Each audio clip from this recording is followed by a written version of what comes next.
listeners. Let's hear another mysterious death story. This story was sent to us by Ryan. He heard it from a man named Daniel Ahmed. Daniel lived in a small town on the outskirts of Dalitpur, Kansas. The incident happened in 2006. At that time, there was a small village next to Dwarka Market in Dalitpur County. The village was called Goway Village. One of the most well-known people in the village was Liam Munshi. Liam's younger son's wife committed suicide due to family problems. After the incident, fearing a major legal problem, Liam's younger son went into hiding. Meanwhile, the body remained there for a long time. Eventually, the police were informed, though a little late. The police came and took the body for post-mortem examination. A van was used to transport the body. At that time, there was a man in the area whose job was to transport bodies by van. His name was Ethan Ali. Ethan usually got called whenever there were bodies in the area that needed to be taken for post-mortem. Even the officers at the Dalitpur Police Department knew if you call Ethan, he would show up. He would come with his van and transport the bodies. In 2006, the road from Baramara to Pragpur was long and completely unpaved. Today, it's much improved, but back then, driving a van on that road was far from easy. During the day, Ethan took the body to Kustia General Hospital. All the necessary paperwork and formalities were completed there. Afterwards, the hospital staff released the body. It was then taken back to the Dalitpur police station. After completing the required documents there, around 7 p.m., just after Maghrib prayer during the hot season, the body was handed over to him.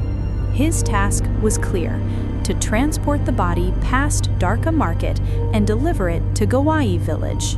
These days, that route doesn't take much time. But back then, unpaved roads, darkness, and driving alone with a van, it naturally took longer. Ethan set out alone, with a dead body in the van.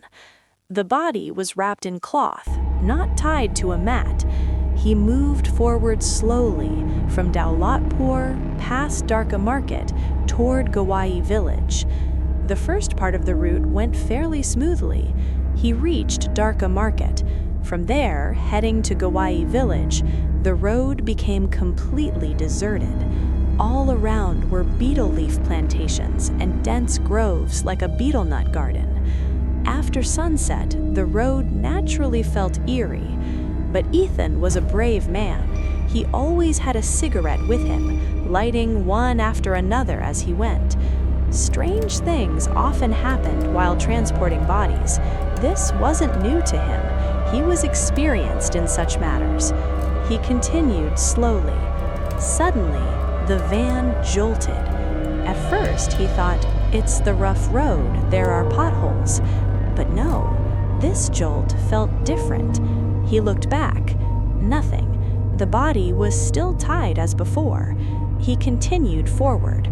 Then, suddenly, a loud thump sound.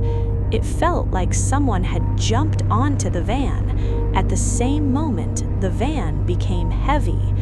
Ethan looked back, and what he saw made his chest tighten with fear.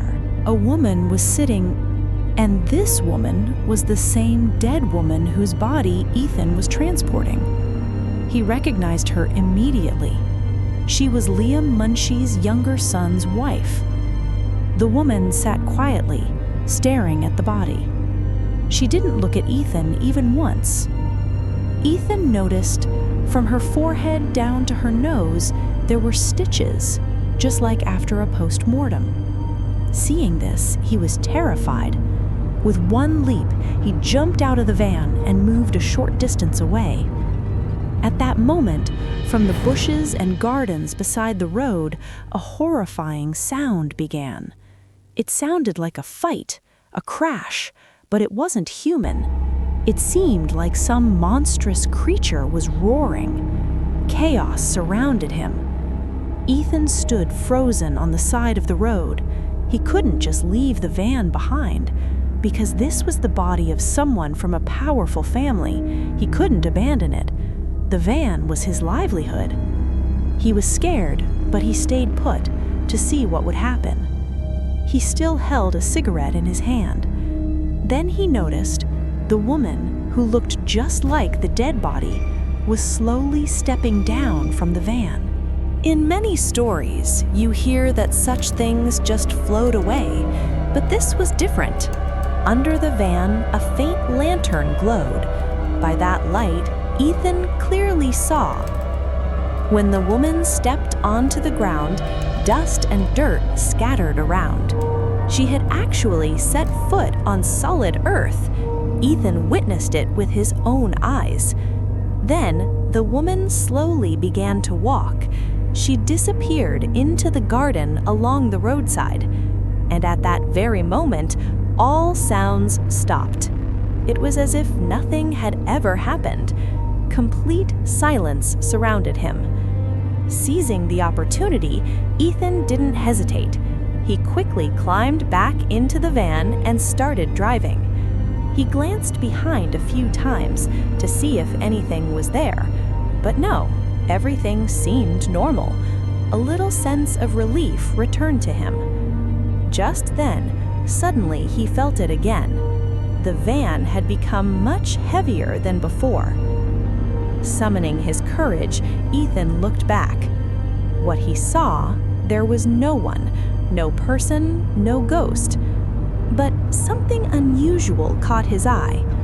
The feet of the body, which had been tightly wrapped in cloth, were now partially uncovered. From the ankles upward, both feet were exposed. Ethan was shocked. He thought to himself, who could have done this? He stopped the van, got out, and went to look at the feet. And what he saw? One foot was unnaturally black, completely dark.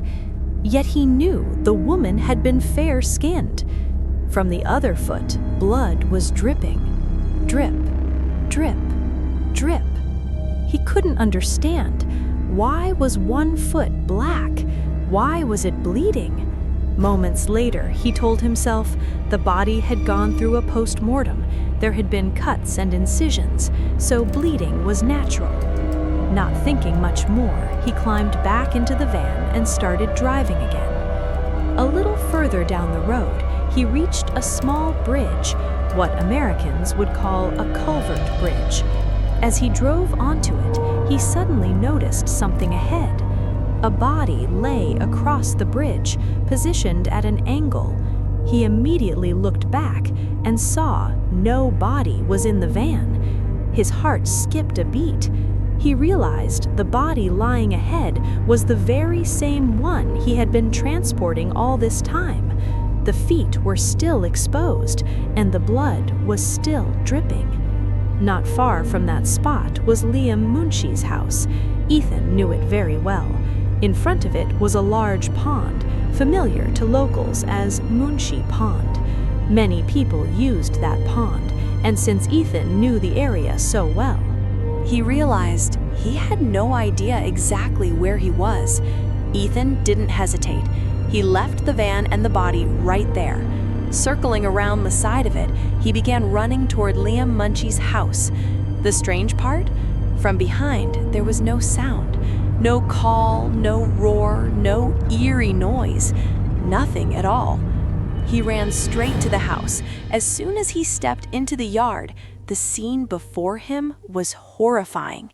The entire yard was filled, body after body. Ethan froze. Each body looked exactly the same, just like the woman whose body he had just left. It felt as if countless copies of that single body lay scattered all around. And every body, one specific part of the feet is exposed. One foot is unnaturally black, blood gushing from the other. The whole yard seemed like a nightmare of blood and death. The blood looked as if it were flooding the entire yard, but the most terrifying sight was yet to come. Ethan suddenly noticed the same woman he had seen sitting in the van. It was the same person whose body he had been transporting.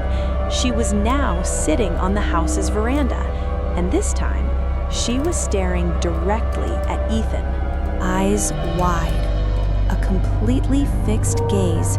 Seeing this scene, Ethan could no longer control himself. He turned around and started running as hard as he could. As he ran, he reached the main road. Then one thing slowly became clear in his mind. Where he had gone, that wasn't Liam Munchie's house, a completely different house. The people in this house had moved to Dallas, Texas about a year ago. They come sometimes, but most of the time the house is empty. Not completely abandoned, but almost deserted. Ethan stopped and started to think, where did he actually go? Because this house is about 2 kilometers away from the original house next to Munchie Pond. Ethan then started to think he had gone to another village, but how did he cover such a distance in such a short time? With this question in mind, he started running again towards Liam Munchie's real house. He knew all the roads in the village. He knew which house, which way to reach quickly. He knew everything. Yet, he didn't take any shortcuts. He kept running along the main road. Running and running, in an incredibly short time, he reached Munchie House. Many people in the house were still awake. By then, it was almost dawn, because before that, he had to travel slowly for about 15 kilometers in a van, and then that strange 2-kilometer run again. A lot of time had passed in total. That's why the dawn light was starting to shine all around. The call to prayer for dawn echoes in the distance. Ethan runs toward Liam Munchie's house. Liam is surprised to see him. He looks confused and asks, "Ethan, where's the body?" Ethan is out of breath. Gasping, he starts explaining everything, the whole incident step by step. Liam listens quietly. For a moment, he says nothing. Then he turns and calls out to a few people. Go with Ethan. Bring back the body and the van." A few men immediately leave with Ethan. As they walked a little further, it was already morning. Suddenly, they noticed something strange ahead.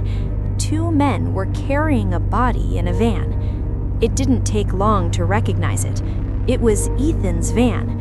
And the 2 men were not strangers. They were from the same area. Everyone froze. Then someone asked, "What happened? Where did you find the body?" What the 2 men said next shocked everyone. They said, "We were on our way to pray Fajr. When we reached a small bridge, we saw something terrifying. A body was lying in the middle of the road, and a little further away, an empty van was standing. We knew right away this wasn't normal. We got scared. We thought we had run into something supernatural, because incidents like this had been heard in that area before." They said, "So we ran in the opposite direction." They ran straight to a nearby mosque. The Fajr prayer had already begun. After the prayer ended, they stepped outside. By then, it was morning. They looked at each other and said, "What we saw, is it still there? Let's go back and check." Slowly and carefully, they started walking back to that place.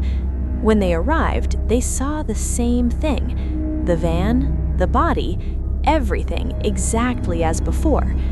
That's when they realized this wasn't an illusion. This was real.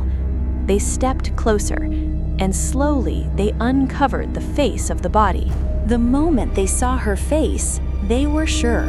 This was Liam Munchie's younger son's wife, the one who had taken her own life. Now everything started to make sense. The van, it belonged to Ethan. Something had definitely gone wrong. Since they knew where the Munchie house was, they carefully lifted the body into the van and drove it back to the house.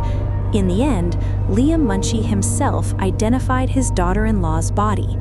After that, she was given a proper ghusl, and the burial was completed.